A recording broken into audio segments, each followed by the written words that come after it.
오늘 살펴볼 하나님의 말씀은 요한복음 10장 양의 목자 곧 선한 목자에 대한 말씀입니다.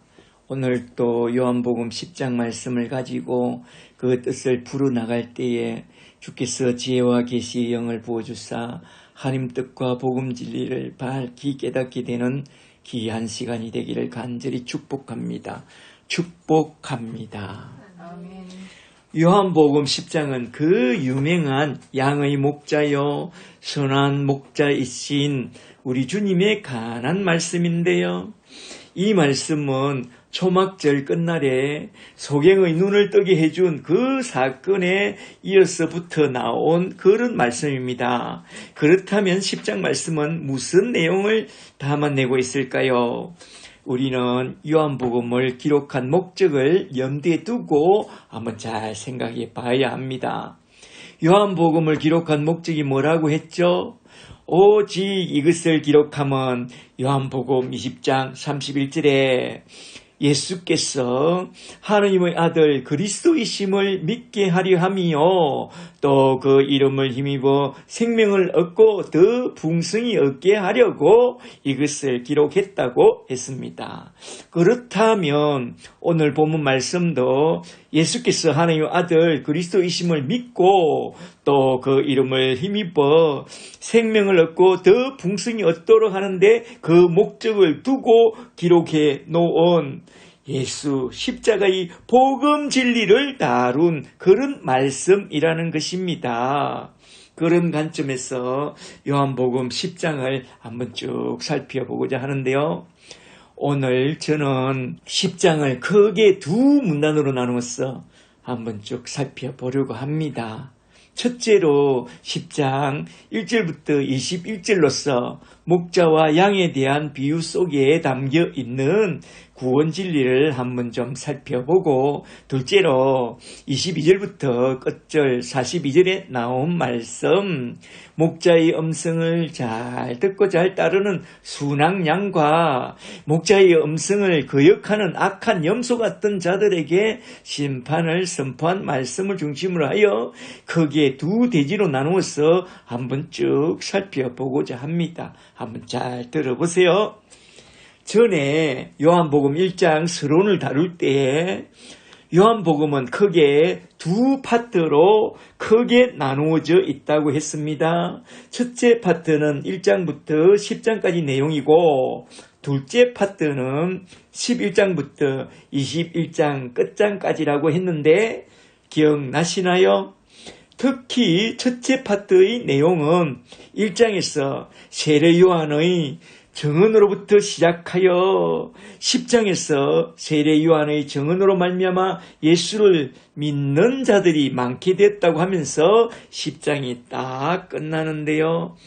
요한복음 10장 40절을 좀 보세요.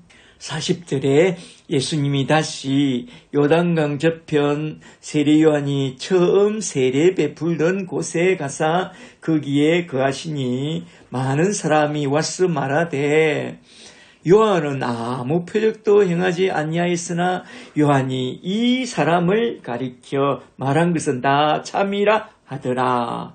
42절에 그리하여 거기서 많은 사람이 예수를 믿으니라. 아멘. 이러면서 요한복음 10장은 다 끝나는데요. 이렇게 요한복음 10장은 예수님이 하나님 아들 그리스도이심을 믿어야 하는 그 이유를 강론한 첫째 파트 내용의 결론 말씀이라는 것을 염두에 두고 쭉 살펴봐야 한다는 것입니다. 잘 아시겠죠? 먼저 첫 번째 대지로 넘어가서 요한복음 10장 1절부터 21절에 나온 목자와 양에 대한 비유 속에 담아내고 있는 구원 교리부터 한번 쭉 살펴보고 넘어가고자 합니다. 10장 1절부터 잘 보세요. 1절에 내가 진실로 진실로 너에게 이르노니 문을 통하여 양의 우리에 들어가지 아니하고 다른 데로 넘어가는 자는 절도며 강도요 문으로 들어가는 이는 양의 목자라.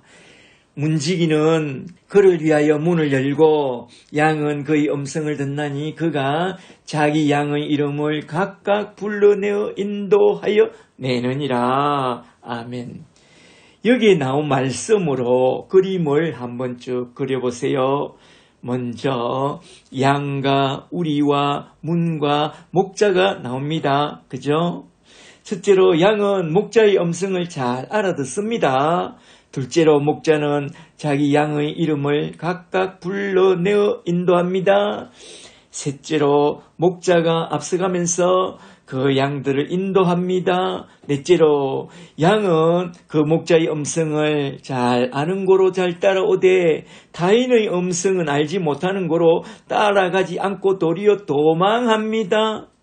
그림이 대강 쭉 그려지죠. 그리고 6절에서 결론적으로 이러한 목자와 양에 관한 이야기는 비유라고 말씀하고 있습니다. 그렇다면 무엇에 관한 비유이냐?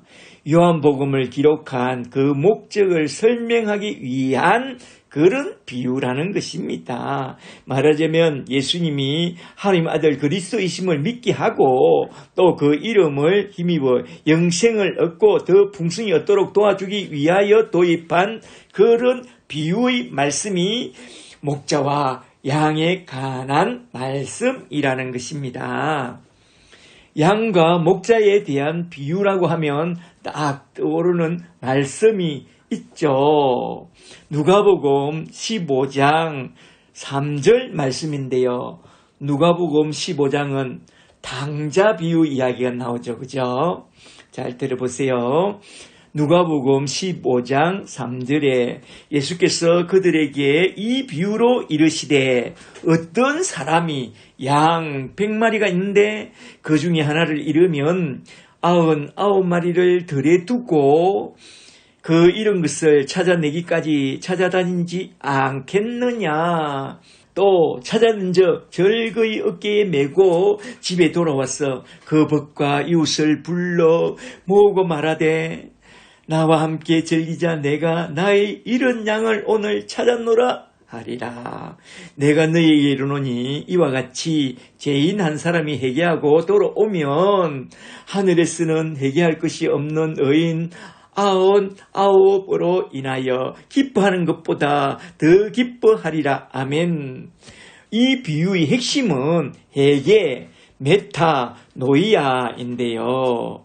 주님이 잃어버린 양을 찾아가서 그를 데리고 집으로 돌아오는 그걸 가리켜 회개 구원론이라고 말합니다. 그렇다면 양이 회개한 게 아니라 주님이 회개를 시켜난 거죠. 데리고 온 거죠. 말하자면 회개란 자가 발전으로 첫째로 내가 지성적으로 죄를 깨닫고 둘째로 감성적으로 동해 자복하고 셋째로 내가 의지적으로 우리 주님의 집에 돌아오는 그게 회개가 아니라 주님이 길을 잃고 헤매는 나를 찾아와서 주님 전부로 그냥 데리고오는 그걸 회개라고 말씀하고 있는데요. 이게 바로 회개 구원론이라고 말합니다. 주님이 주도하죠. 이러한 회개 구원론과 연결되어 나온 말씀이 믿음 구원론인데 믿음 구원론은 누가복음 동일한 15장에 나온 당자 비유에서 분명하게 드러납니다. 길 잃은 양을 주님이 직접 찾아가서 그를 데리고 돌아옵니다. 바로 그때 아버지께서 그를 맞이하면서 세 가지 선물을 딱 주죠. 첫째는 복음의 옷, 구원의 옷을 덧입혀주고 둘째는 성령으로 인친 성령의 반지를 딱 끼워주고 셋째는 믿음의 신을 딱 신겨주사 이제는 하나님이 신겨준 믿음의 신발을 신고 다른 길로 가지 말고 믿음의 길로 다니라는 거요. 이게 믿음 구원론인데요. 이 믿음도 주님이 주관합니다. 우리가 믿습니다 해서 되는 게 아니라 주님이 주관하사 믿음의 사람으로 만들어 나아가는 구원론인데요. 이러한 구원론에서 우리가 해야 할 일은 하나도 없습니다.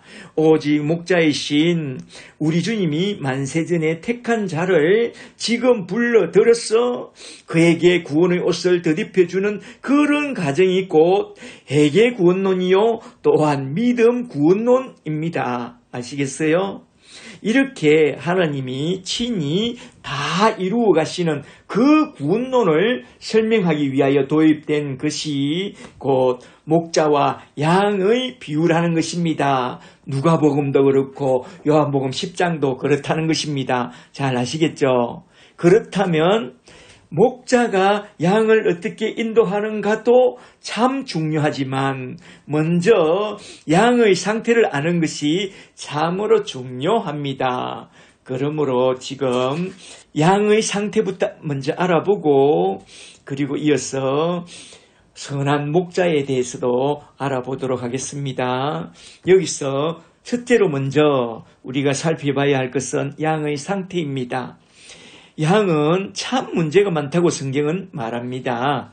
양은 순한 것 같지만 고집이 세고 어리석고 또 참 바보입니다. 그래도 목자는 자기 양을 참 좋아해요.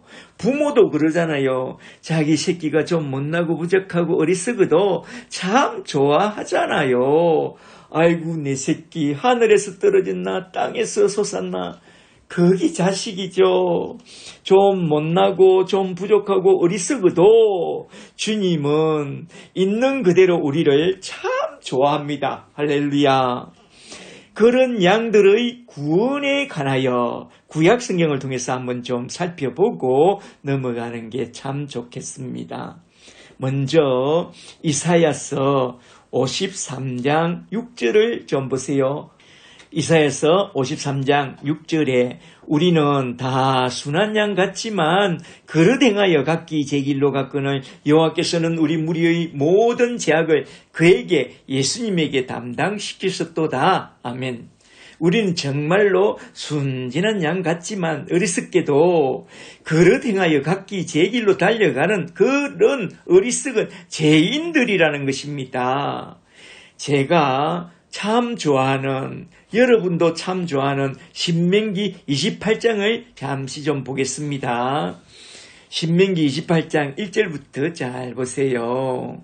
1절에 너가 너희 하나님 여호와의 말씀을 듣고 내가 오늘 너에게 명령하는 그 모든 명령을 지켜 행하면 너희 하나님 여호와께서 너를 세계 모든 민족 위에 뛰어나게 하실 것이라. 머리가 될지언정 꼴이 되지 않게 해주리라. 2절에 너가 너희 하나님 여호와의 말씀을 청종하면 이 모든 복이 너에게 임하며 너에게 이르리니 성읍에서도 복을 받고 들에서도 복을 받고 내 몸의 자녀와 내 토지의 수산과 내 짐승의 새끼와 내 소와 양의 새끼가 복을 받을 것이며 내 강주리와 떡반죽 그릇이 복을 받을 것이며 너가 들어와도 복을 받고 나가도 복을 받을 것이니라. 아멘. 이 말씀이 참 좋죠. 그러나 이게 그리 좋은 말씀이 아니라는 것이 그 다음 구절에 잘 나오는데요. 28장 14절부터 잘 보세요. 14절에 내가 오늘 너에게 명령하는 그 말씀을 떠나 좌로나 우로나 치우치지 아니하고 다른 씨를 따라 섬기지 아니하면 이와 같은 복을 얻으리라. 그런데 좌로나 우로나 치우치지 않을 사람이 이 세상에 한 명이라도 있나요? 그게 문제라는 것입니다. 15절 말씀이 중요합니다. 15절에 너가 만일 너희 하나님 여호와의 말씀을 순종하지 아니하고 내가 오늘 너에게 명령하는 그 모든 명령과 구례를 지키지 아니하면 이 모든 저주가 너에게 임하며 너에게 이를 것이니 너가 성읍에서도 저주를 받으며 들에서도 저주를 받을 것이요 또 내 강주리와 떡반죽 그릇이 저주를 받을 것이요 내 몸의 소생과 내 토지의 소생과 내 소와 양의 새끼가 저주받을 것이며 19절에 너가 들어와도 저주를 받고 나가도 저주를 받으리라. 어떤 저주를 받게 되느냐? 68절까지 장장하게 이러이러한 저주를 받게 된다고 말씀합니다. 53절부터 좀 더 보세요. 53절에 너가 적군에게 애워싸이고 맹렬한 공격을 받아 곤란을 당함으로 너희 하나님 여호와께서 내게 주신 자녀 곧 내 몸의 소생을 먹을 것이요. 57절에 자기 다리 사이에서 나온 자기 어린 자식을 남몰래 먹으리니 이는 너희 적군이 너희 생명을 에워싸고 맹렬히 쳐서 곤란하게 하므로 아무것도 얻어먹지 못함이니라. 아유. 이 예언은 놀랍게도 북이스라엘이 멸망할 무렵에 아왕의 아들 요람 시대에 다 이루어졌습니다. 열왕기하 6장 26절을 좀 보세요. 열왕기하 6장 26절에 이스라엘 왕이 성위로 지나갈 때에 요람 왕이죠. 한 여인이 외쳐 이르되 나의 왕이여 나를 도우소서. 왕이 이르되 무슨 일이냐 하니 여인이 대답하되 이 여자가 내게 이르기를 너희 아들을 내놓아라.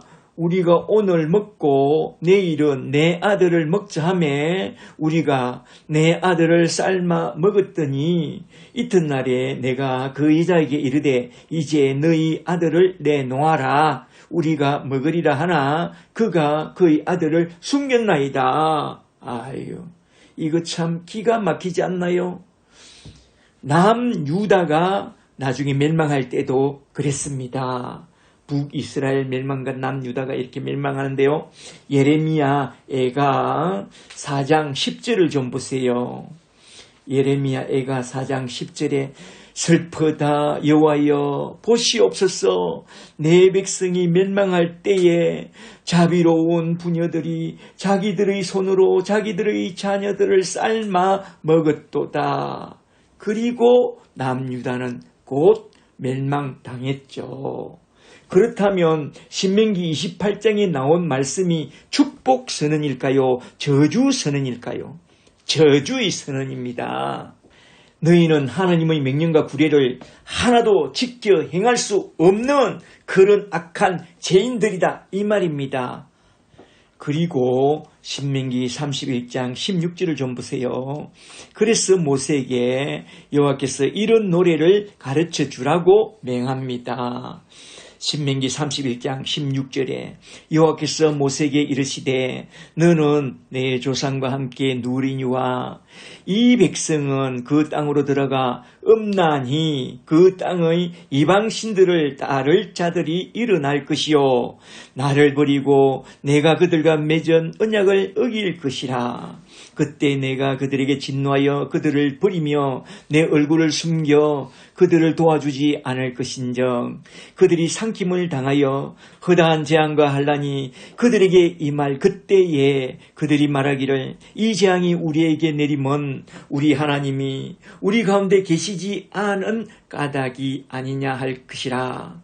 그러므로 너는 이 노래를 써서 이스라엘 자손들에게 가르쳐 그들의 입으로 부르게 하여 이 노래가 이스라엘 자손들에게 증거가 되게 하라. 내가 그들 조상에게 맹세한 바 젖과 꿀이 흐르는 땅으로 그들을 인도하여 드린 후에 그들이 배부르고 살찌면 돌이켜 다른 신들을 섬기며 나를 멸시하여 내 언약을 어기리니 그들이 수많은 재앙과 환난을 당할 때에 그들의 자손이 부를 이 노래가 그들 앞에 정인이 되리라. 나는 내가 맹세한 땅으로 그들을 인도하여 드리기 전 오늘 나는 그들이 생각하는 바를 다 아노라. 22절에 그러므로 모세가 그날 이 노래를 써서 이스라엘 자손들에게 가르쳤더라. 그리하여 나온 노래가 신명기 32장에 쭉 나오는데요. 이 노래가 왜 나왔죠? 언약의 말씀을 잘 지켜서 축복을 받으라고 그렇게 써준 그런 노래입니까? No, 아닙니다. 너희는 언약의 말씀을 어겨서 저주를 받게 되거든. 이 노래를 기억하라고 써준 것입니다. 너희는 반드시 언약을 어기게 되고 너희는 저주를 받게 되어 있다. 그것이 너희 실상이다. 이 말입니다. 신명기 32장의 노래를 잘 들어보세요. 1절에 하늘이여 귀를 기울이라 내가 말하리라. 땅은 내 입의 말을 들을지어다. 내 교훈은 비처럼 내리고 내 말은 이슬처럼 맺히나니 연한 풀 위의 가는 비 같고 채소 위의 단비 같도다. 그러니까 여호와의 말씀을 들으라 이거죠. 그런데 15절에 그런데 여수론은 이스라엘이 이쁘다 이런 뜻입니다. 그런데 여수론이 이스라엘이 기름짐에 발로 찼도다. 너희가 살찌고 비대하고 윤택함에 자기를 지으신 하나님을 버리고 자기를 구원하신 반석을 없인 여겼도다. 그들이 다른 신으로 그의 질투를 일으키며 가증한 것으로 그의 진노를 객발하였도다. 22절에 그러므로 내 분노의 불이 일어났어 서울의 깊은 곳까지 불사르며 그 땅과 그 소산을 삼키며 산들의 터도 불타게 하리로다. 35절에 그들이 실족할 때에 내가 그들에게 보복하리니 그 환난 날이 가까우며 그들에게 닥칠 그 일이 속히 임하리로다. 아멘. 그리하여 이스라엘은 멸망당하게 되죠. 신명기 28장과 31장에 나온 이런 경고의 메시지들은 축복 선언인 것 같아요? No, 아닙니다. 이 경고의 메시지들은 그들에게 반드시 임하게 될 저주를 선포한 그런 말씀들입니다. 너희는 목이 곧고 폐역한 백성이라 언약의 말씀을 따라서 반드시 너희는 저주받게 될 것이다. 너희는 그 정도밖에 안 되는 인간들이다. 아담의 군상들이다 이 말입니다. 그래서 구약의 마지막 성경 말라기 1장 10절에서 이렇게 말하죠. 너희가 내 제단 위에 헛되이 불사르지 못하도록 내 성전문을 닫을 자가 곧 오리라.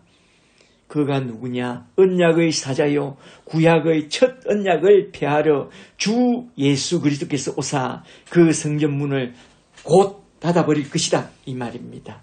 그리고 말라기 4장 끝에서 또 저주를 선포하죠. 말라기 4장 5절에 여호와의 크고 두려운 날이 이르기 전에 내가 선지자 엘리야를 너희에게 보내리니 그가 세례 요한이라. 그가 아버지의 마음을 자녀에게로 돌이키게 하고 자녀들의 마음을 그들의 아버지에게로 돌이키게 하리라. 돌이키지 아니하면 두렵건대 내가 와서 저주로 그 땅을 칠까 하노라. 이러한 저주를 선포하면서 구약 성경은 말라기 끝장 끝절에서 딱 끝납니다. 잘 보세요.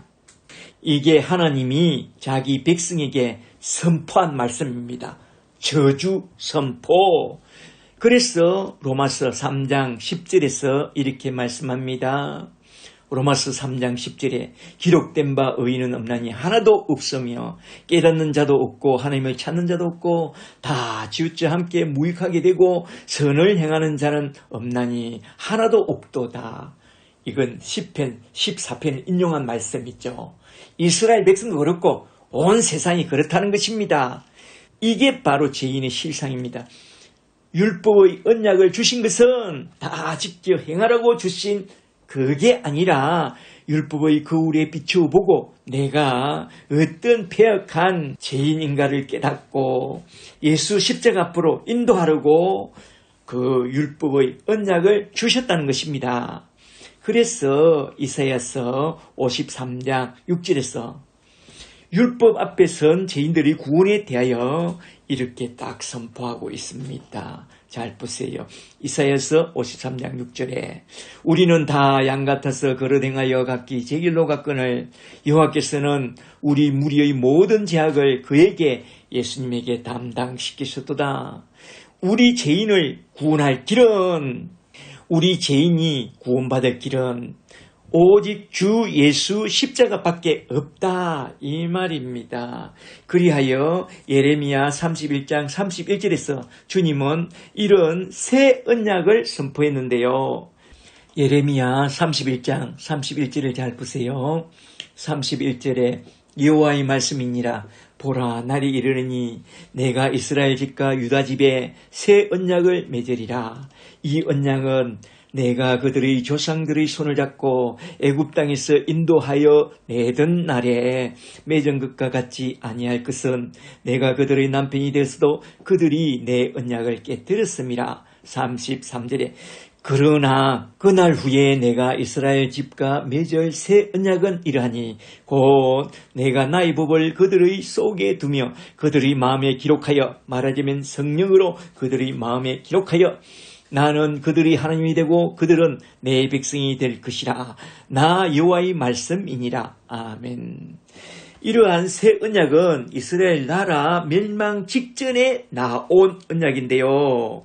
이런 새 언약이 왜 나왔느냐? 이건 애굽 땅에서 나올 때에 시내산에서 맺은 그 언약을 너희가 다 깨뜨렸기 때문이라. 말하자면 너희가 나와 맺은 그 언약을 전혀 지킬 수 없는 그런 부패한 인생들이다. 내가 아무리 가르치고 또 가르쳐 주어도 나와 맺은 그 언약을 전혀 지킬 수 없는 자들이기 때문에 날이 이르면 내가 새 언약을 세워주리라. 내가 다시 세울 새 언약이란 나의 법을 너희 속에 두며 너희 마음에 기록하여 나의 법과 나의 언약을 지키게 할 그런 언약이요. 너희 힘과 너희 능력으로는 전혀 지켜낼 수 없는 나의 법과 나의 언약을 지켜낼 수 있도록 성령님이 내려오사 택한 자들의 영혼 속에 뚫고 들어가서 그 속에 거하면서 그들을 인도하시고 복음의 언약을 믿고 따르게 해 주실 그런 새 언약이라는 것입니다. 그렇게 해서 하나님의 영, 예수의 영, 성령을 받은 그 사람은 진실한 그리스도의 사람이 되고 하나님 나라에 합당한 사람이 될 것이다 이 말입니다. 말하자면 우리는 어리석은 양같이 그릇 행하여 각기 제 길로 갈지라도 우리의 목자가 되신 예수님이 우리를 붙잡아 주시고 그리스도의 사람으로 만들어 주사 의 길로 인도해 주시겠다는 것입니다. 이런 구원 교리를 담아낸 것이 요한복음 10장에 나온 양과 목자의 비유라는 것입니다. 잘 아시겠죠? 이제 둘째로 선한 목자의 이야기에 대하여 한번 좀 살펴보도록 하겠습니다. 전반부에서는 양의 상태, 후반부에서는 선한 목자의 이야기를 이렇게 좀 살펴보도록 하겠습니다. 요한복음 10장 7절부터 좀 보세요. 7절에 그러므로 예수께서 다시 이르시되 내가 진실로 진실로 너희에게 말하노니 나는 양의 문이라. 에고 에이미 호 두라 호 프라바톤. 8절에 나보다 먼저 온 자는 다 절도요 강도니 양들이 듣지 아니하였느니라. 9절에 내가 문이니 누구든지 나로 말미암아 들어가면 구원을 받고 또 들어가며 나오며 꼴을 얻으리라. 10절에 도둑이 오는 것은 도둑질하고 죽이고 멸망시키려는 것뿐이요 내가 온 것은 양으로 생명을 얻게 하고 더 풍성히 얻게 하려는 것이라. 11절에 나는 선한 목자라. 에고 에이미 호 보이멘 호 칼로스. 선한 목자는 양들을 위하여 목숨을 버리거니와 싹구는 목자가 아니요 양도 제 양이 아니라 이리가 오는 것을 보면 양을 버리고 달아나니 이리가 양을 물고 가서 또 해치느니라. 아멘. 여기서 잘 보시면 세 종류의 목자가 딱 나오는데요. 첫째는 절도와 강도요. 둘째는 선한 목자요. 셋째는 싹군 목자가 딱 나옵니다. 그렇다면 과연 우리 교회 목사는 어떤 목자일까요? 여기서 절도와 강도란 10절에서 영혼을 도둑질하고 죽이고 멸망시키려는 마귀의 종들을 말하죠.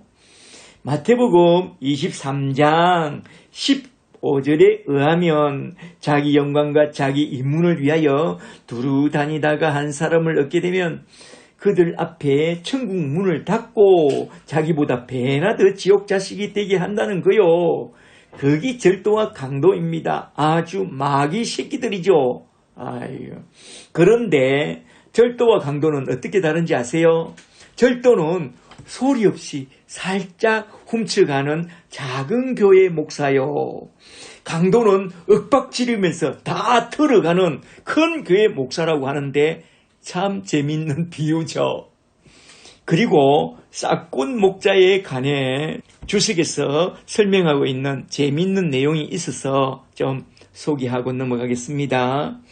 유대교의 미시나에 고용된 싹군의 법적 한계라는 그런 내용이 나오는 것을 보게 됐는데요. 좀 들어보세요. 첫째로 한 마리의 이리가 공개해 왔을 경우에 싹군은 그걸 반드시 막아내야 하고 그렇지 못해서 양이 상했으면 반드시 변상해야 한다. 둘째로 두 마리 이상의 이리가 마구 공개해 온다면 자신의 신변 보호를 위하여 양들을 보호하지 못하고 도망할지라도 그 책임을 지지 않아도 된다. 이것이 싹군 목자의 법적 한계라는 것입니다. 주님은 이런 내용을 다 아시고 싹군에 대하여 말씀한 것 같아요. 이렇게 절도와 강도와 그리고 선한 목자와 싹군은 딱 구별되는데요. 절도와 강도와 그리고 선한 목자와 싹군에 대하여 구약 성경을 통해서 잠시 좀 살펴보고 넘어가는 것이 참 좋겠는데요. 첫째로 예레미야 23장 1절을 좀 보세요. 선한 목자 오실 메시아에 대하여 이렇게 예언합니다. 예레미야 23장 1절에 여호와의 말씀이니라 내 목장의 양떼를 멸하며 흩어지게 하는 목자에게 화가 있으리로다. 너희가 내 양떼를 흩으며 그것들을 몰아내고 돌보지 아니하는도다. 내가 내 양떼의 남은 것을 그 몰려갔던 모든 곳에서 다시 모아 그 우리로 돌아오게 하리니 내가 그들을 기르는 새 목자를 그들 위에 세우리니 그들이 다시는 두려워하거나 놀라거나 잃어버리지 아니하리라. 나 여호와의 말씀이니라. 5절에 보라 때가 이르니 내가 다윗에게서 한 어려운 가지를 일으킬 것이라. 아멘. 그분이 누구죠? 예수님이라는 거죠. 그리고 둘째로 에스겔서 34장 2절을 좀 더 보세요.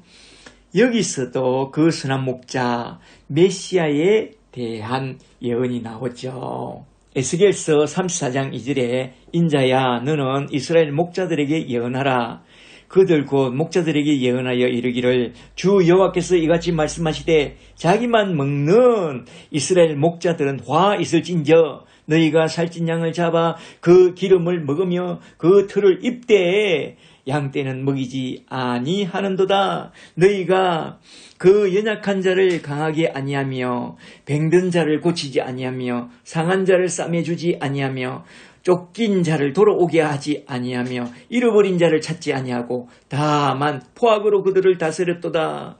그러므로 목자가 없으므로 그들이 흩어져서 모든 덜짐승의 밥이 되었도다. 참으로 목자 없는 양들이 고생하며 유리하고 있습니다. 예수님 시대도 그렇잖아요. 이어서 나온 에스겔서 34장 11절 말씀을 좀 더 보세요. 에스겔서 34장 11절에 주 여호와께서 이같이 말씀하셨느니라. 나 곧 내가 친히 내 양을 찾고 찾되 목자가 양 가운데에 있는 날에 양이 흩어졌으면 그 떼를 찾는 것 같이 내가 내 양을 찾았어. 흐리고 캄캄한 날에 그 흩어진 모든 곳에서 그들을 건져낼 것이라.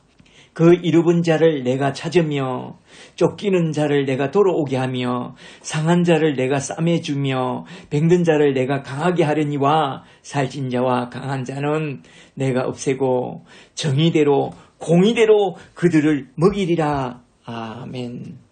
그 목자가 친히 세상에 오셨으니 그가 바로 선한 목자가 되신 우리 주 예수 그리스도라는 것입니다. 요한복음 10장 10절을 잘 보세요. 요한복음 10장 10절에 도둑이 오는 것은 영혼을 도둑질하고 죽이고 멸망시키는 것뿐이요 내가 온 것은 양으로 생명을 얻게 하고 더 풍성히 얻게 하려는 것이라. 나는 선한 목자라. 선한 목자는 양을 위하여 목숨을 버리거니와 싹구는 목자가 아니요 양도 제 양이 아니므로 이리가 오는 것을 보면 양을 버리고 달아나니 이리가 양을 물어가고 또 애치느니라. 그리고 14절에 나는 선한 목자라. 에고 에임미 호 포이멘 호 칼로서. 나는 선한 목자라. 나는 내 양을 알고 양도 나를 아는 것은 아버지께서 나를 아시고 내가 아버지를 아는 것 같으니 나는 양을 위하여 목숨을 버리노라. 밑줄 짝. 나는 양을 위하여 목숨을 버리노라. 또 이 우리에 들지 아니한 다른 양들이 내게 있어 내가 인도하여야 할 터이니 그들도 내 음성을 듣고 한 무리가 되어 한 목자에게 있으리라. 그리고 이어서 17절에서 주님이 선포한 말씀을 잘 들어보세요.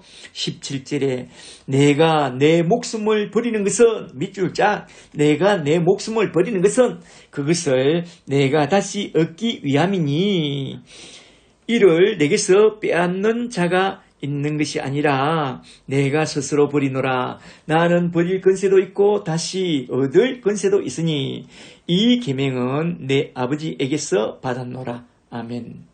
여기서 가장 많이 반복해서 나온 말씀이 뭔지 잘 보세요.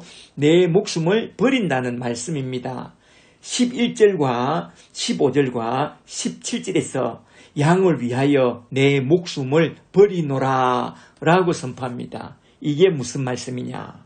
이 말씀은 우리 주님이 구약에서 예언한 그 선한 목자로 내려오사 자기 양들의 구원을 위하여 십자가 위에서 자기 목숨을 버리심으로써 자기 백성을 저희 죄에서 구원해 내시겠다는 십자가의 복음을 선포한 그런 말씀입니다. 이렇게 사도 요한은 무시로 수시로 십자가의 복음을 언급하면서 예수는 하나님 아들이요 자기 백성을 구원하러 오신 그리스도요 선한 목자라고 딱딱 선포합니다. 이 대목에서 우리가 꼭 기억해 두고 넘어가야 할 것은 선한 목자로 내려오신 예수님은 하나님의 아들이요 그리스도이심을 잘 알고 잘 믿고 영생 구원을 꼭 받으라 이 말입니다. 할렐루야. 그런데 문제는 이 십자가의 복음, 구원의 복음이 선포되고 나면 어떤 일이 일어나느냐. 택자는 참 좋아하고 불택자는 그 복음을 싫어하여 악한 말을 퍼붓고 둘로 쫙 갈라진다는 것입니다. 10장 19절부터 잘 보세요.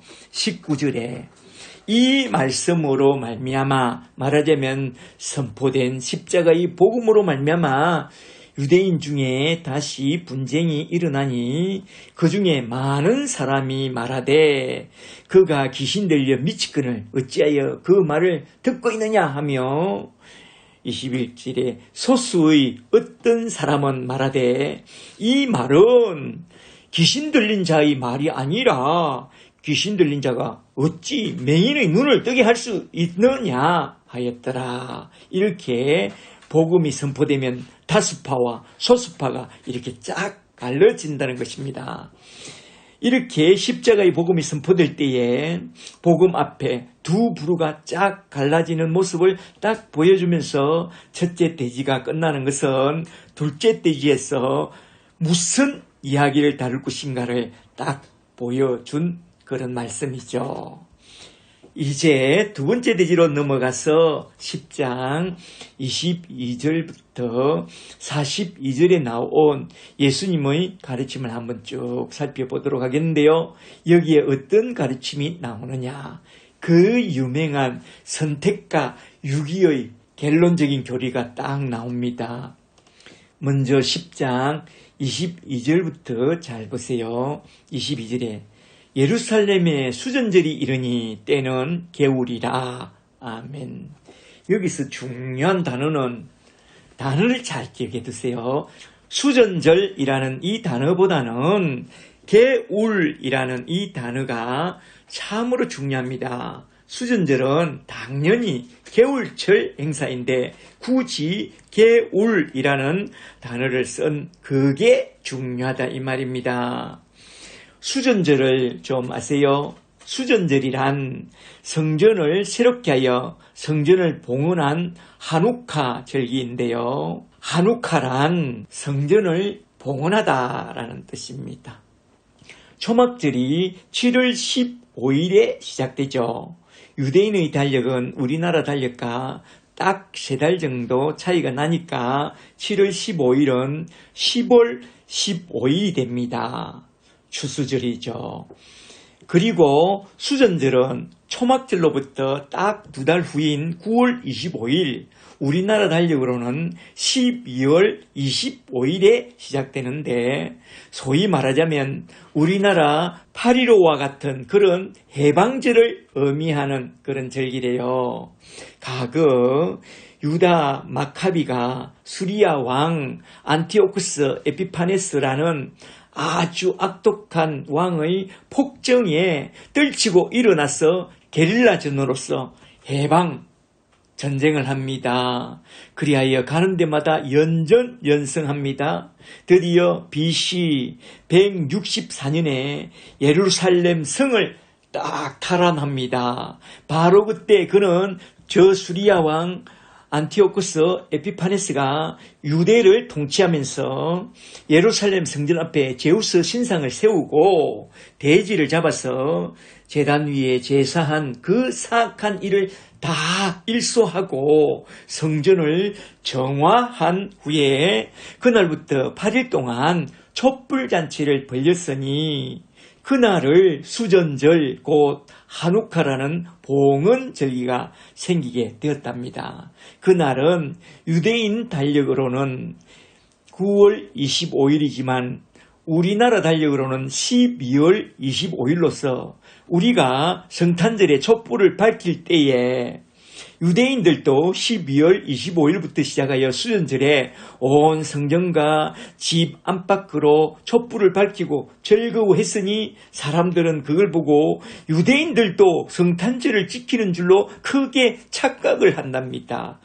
이러한 수전절을 유대인들은 하누카 절기라고 했고 탈무드에선 이 절기를 일루미네이션 빛의 절기라고 했는데 요한복음에선 엔카이나 봉헌절 번역하면 수전절이라고 그리 표현하고 있습니다. 그런데 주님은 왜 이런 성전 봉헌의 수전절에 예루살렘 성전에 방문하여 복음을 전했을까요? 10장 22절부터 잘 보세요. 22절에 예루살렘의 수전절이 이르니 때는 겨울이라. 겨울 밑줄 짝. 예수께서 성전 안 솔로몬 행각에서 거진 신이, 여기 솔로몬의 행각은 성전 안에 있는 수토와 해당으로서 율법을 토론하고 강령하는 그런 주랑이 있는 곳이었는데 사도행전을 보면 사도들이 종종 솔로몬 행각에서 복음을 전하는 그런 장면이 나오죠.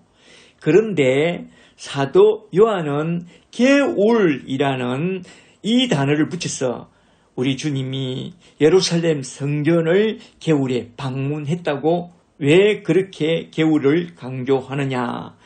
여기서 사도가 이미 추수가 다 끝난 것을 알려주려고 겨울이라는 단어를 썼다는 것입니다. 말하자면 영적인 추수가 다 끝났으니 이제 남은 것은 쭉정이를 거두어 불태우는 것밖에 남지 않았다는 것을 말해주고자 개울이라는 단어를 갖고 와서 여기에다가 딱 써놓았다는 것입니다. 강조용법으로 말하자면 이건 택자보다 유기자를 향한 경고의 말씀이라는 것을 강조하려고 그랬다는 것입니다. 그러면 예수님이 성전 안에 있는 솔로몬 행각을 거닐면서 선포한 말씀이 무엇일까요? 아마도 택자와 불택자를 가르는 십자가의 복음을 선포한 것 같아요. 그래서 그 다음 구절에 이런 반응이 딱 나온 거죠. 10장 24절을 좀 보세요. 24절에 유대인들이 예수를 에워싸고 이르되 당신이 언제까지나 우리 마음을 의혹해 하려 하나이까? 그리스도이면 밝히 말씀하소서 하니 25절에 예수께서 말씀합니다. 내가 너희에게 이미 말하였을 때 나를 믿지 아니하는도다. 내가 내 아버지 이름으로 행하는 일들이 나를 증거하는 것이거늘 내가 그리스도라는 것을 증거하는 것이거늘 너희가 내 양이 아니므로 믿지 아니하는도다. 내 양은 내 음성을 들으며 나는 그들을 알며 그들은 나를 따르느니라. 28절에 내가 그들에게 영생을 주노니 영원히 멸망하지 아니할 것이요 또 그들을 내 손에서 빼앗을 자가 없느니라. 그들을 주신 내 아버지는 만물보다 크심에 아무도 아버지 손에서 빼앗을 수 없느니라. 30절에 나와 아버지는 하나이니라. 아멘. 여기서 그 유명한 교리 하나가 선포되고 있는데요. 26절과 27절을 잘 비교해 보세요. 26절에 너희가 내 양이 아니므로 나를 믿지 않는도다. 너희는 불택자다. 그러나 27절에 내 양은 내 음성을 들으며 나는 그들을 알며 그들은 나를 따르느니라. 이들은 택자라는 것입니다. 이게 무슨 말씀이냐? 이게 바로 예수님이 선포한 선택과 유기의 이중 예정론 교리입니다. 사람들은 이러한 예정론 교리를 정말로 아주 싫어하고 거부합니다. 과거에 칼빈을 존경한다고 칼빈 선생님을 따르겠다고 나선 저 요한 웨슬레도 칼빈이 주장한 예정론 교리를 듣자마자 그게 듣기 싫다고 그렇게 예정론을 비판하고 돌아서서 칼빈을 떠나가 버렸다고 해요. 이처럼 예정론 교리가 선포되는 곳에는 놀랍게도 택자와 불택자, 유기자가 쫙 갈라진다는 것입니다. 이런 예정론을 듣게 되면 택자와 불택자가 쫙 갈라지는 정도가 아니라 예수님을 죽이려고 달려든다는 것입니다. 10장 31절을 좀 더 보세요. 31절에 유대인들이 다시 돌을 들어 치려 하거늘 예수님의 말씀을 듣고 돌을 들죠. 32절에 예수께서 대답하시되 내가 아버지로 말미암아 여러 가지 선한 일로 너희에게 보였거늘 그 중에 어떤 일로 나를 돌로 치려 하느냐.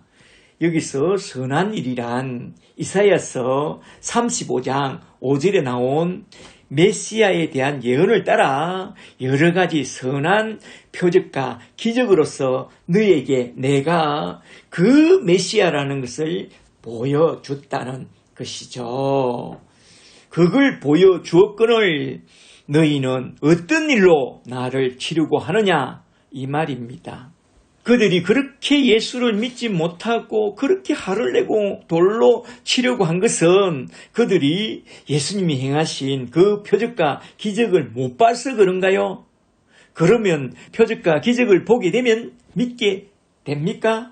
No. 아닙니다. 믿음은 표적과 기적을 보고 생기는 게 아니라 오직 그리스도의 말씀, 예수 십자가의 복음 말씀을 들을 때에 참된 믿음이 우리 속에 쑥 들어와서 믿음의 사람이 되는 것입니다. 그걸 잘 알라는 것입니다. 그리하여 10장 37절로 넘어가서 주님이 말씀합니다. 예루살렘아 예루살렘아 선지자들을 죽이고 너에게 파송된 자들을 돌로 치는 자여 암탉기 그 새끼를 날개 아래에 몸같이 내가 너희 자녀들을 모르고 한 일이 몇 번이더냐 하면서 주님은 탄식하며 그들에게 다시 한 번 더 권면합니다. 37절에 만일 내가 내 아버지의 일을 행하지 아니하거든 나를 믿지 말려니와 내가 행하거든 나를 믿지 아니할지라도 내가 행한 그 일을 보고 표적을 보고 나를 믿어라. 그러면 너희가 아버지께서 내 안에 계시고 내가 아버지 안에 있음을 깨달아 알게 되리라. 아멘. 이렇게 말해줘도 그들은 주님의 양이 아니므로 말귀를 전혀 못 알아듣고 예수를 잡고자 하니 39절에서 예수는 그 신발의 먼지를 툴툴 털어버리고 그들의 소나기에서 쑥 벗어나서 싹 떠나갑니다. 그리고 40절로 넘어가서 예수님은 요단강 저편에서 세례 요한이 처음 세례 주던 그곳으로 쭉 건너갑니다.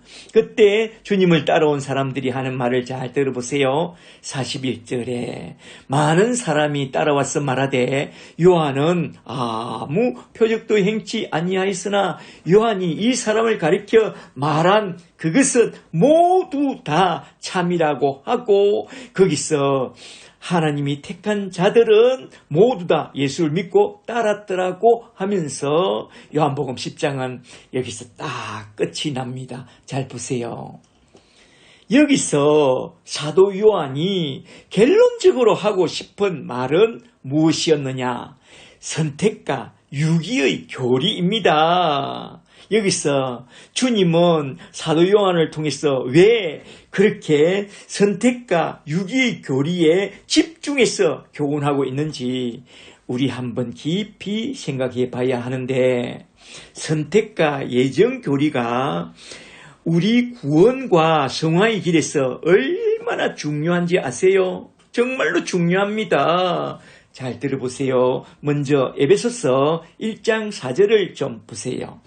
에베소서 1장 4절에 창세전에 그리스도 예수 안에서 우리를 택하사 그 기쁘신 뜻대로 우리를 예정하사 예수 그리스도로 말미암아 자기의 아들들이 되게 하시려고 하나님이 우리를 선택하셨고 창세전에 예정하셨다고 말씀합니다. 사도 바울은 옥중 서신인 에베소서를 시작하면서부터 왜 이렇게 선택과 예정 교리의 중요성부터 이렇게 언급할까요? 왜 그랬을까요?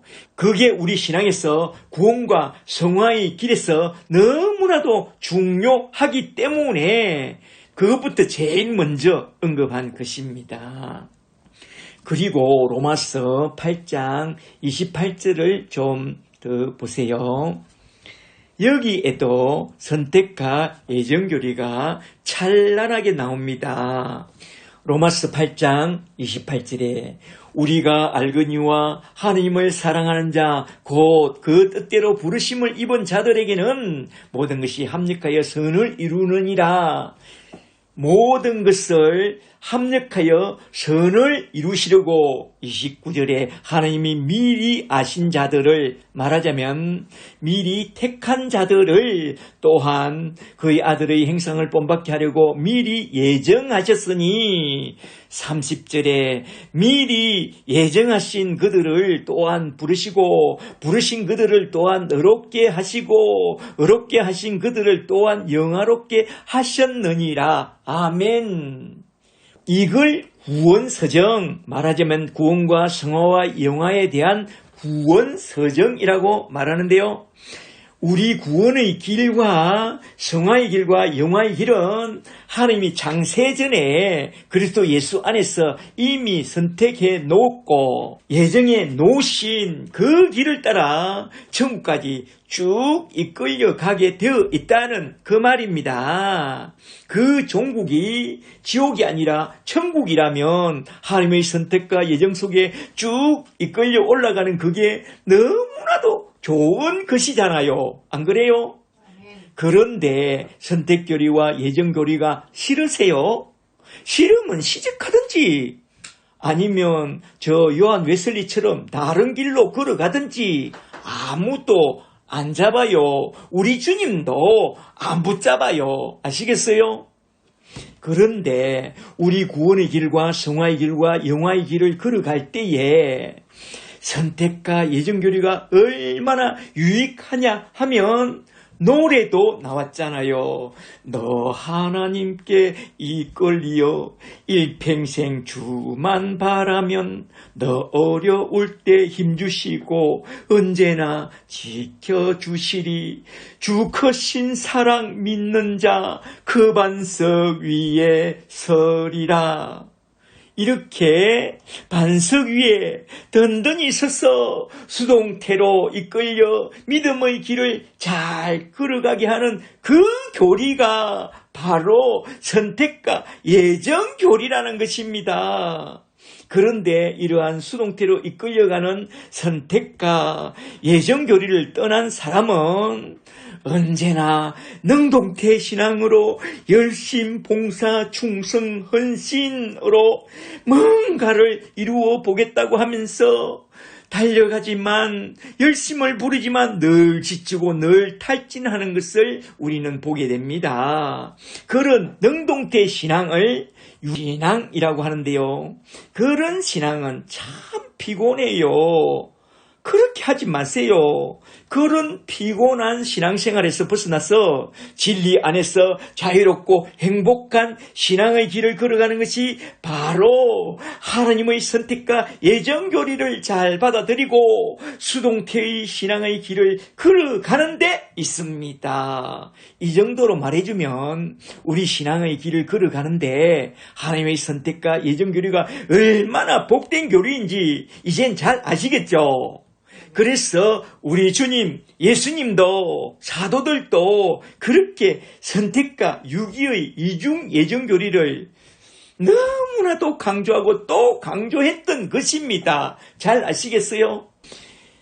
이렇게 둘째 대지에서 우리 주님의 가르침을 따라 선택과 유기의 이중 예정 교리 이것 하나만 배우고 가도 오늘 받을 은혜는 다 받은 것입니다. 할렐루야. 이 교리를 잘 배워두세요. 오늘은 이렇게 해서 요한복음 10장 말씀을 크게 두 대지로 나누어서 한번 쭉 살펴봤는데요. 첫째로 목자와 양에 대한 비유 속에 담겨 있는 구원 교리를 다시 한번 더 살펴봤는데요. 여기서 요한복음 10장 10절 말씀을 꼭 기억해 두세요. 요한복음 10장 10절에 도둑이 오는 것은 영혼을 도둑질하고 죽이고 멸망시키는 것뿐이요.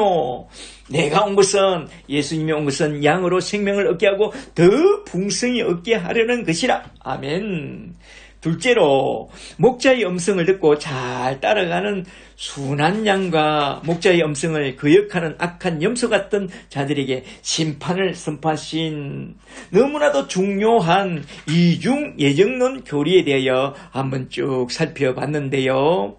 여기서 요한복음 10장 27절 28절 말씀을 꼭 기억해 두세요. 요한복음 10장 27절에 내 양은 내 음성을 들으며 나는 그들을 알며 그들은 나를 따르느니라. 이들은 택한 백성이라. 28절에 내가 그들에게 영생을 주노니 영원히 멸망하지 아니할 것이요 또 그들을 내 손에서 빼앗을 자가 없느니라. 아멘. 오늘은 이렇게 양과 목자에 대한 비유를 통해서 예수님이 교훈한 말씀 속에 담겨 있는 복음 진리, 말하자면 우리 신앙에서 너무 너무나도 중요한 구원 교리와 우리 성화의 길에서 절대적으로 잘 알아놓아야 할 이중 예정론 교리에 관한 말씀을 잘 기억해 두시고 오늘도 내일도 예수 그리스도의 복음 안에서 저 천국에 들려 올라갈 그때까지 믿음의 주여 우리를 온전케 하시는 주 예수 그리스도를 온전히 믿고 즐겁고 행복한 예수의 증인으로 살다가 우리 주님 품으로 다 돌아가는 그런 예수의 사람들이 다 되시기를 주 예수 그리스도의 이름으로 간절히 축복합니다. 아멘. 할렐루야. 할렐루야. 오늘 살펴볼 하나님의 말씀은